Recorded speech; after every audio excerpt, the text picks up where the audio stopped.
جس نے یہ کلمات کہے اس کی دعا اور نماز دونوں قبول۔ جس نے یہ کلمات کہے اسے بخش دیا جاتا ہے۔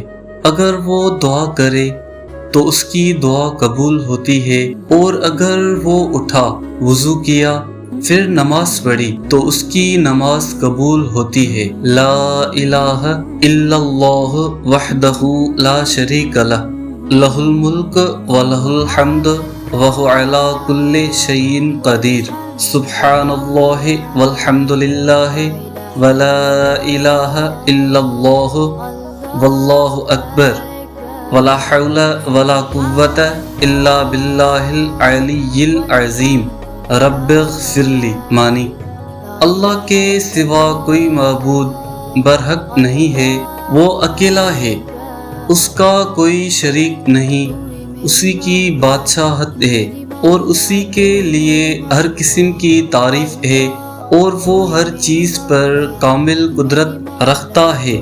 اللہ پاک ہے اور سب تعریف اللہ ہی کے لیے ہے، اور اللہ کے سوا کوئی معبود برحق نہیں، اور اللہ سب سے بڑا ہے، اور برائی سے بچنے کی ہمت ہے، نہ نیکی کرنے کی طاقت، مگر بلندی اور عظمت والے اللہ ہی کی توفیق سے۔ اے میرے رب، مجھے بخش دے۔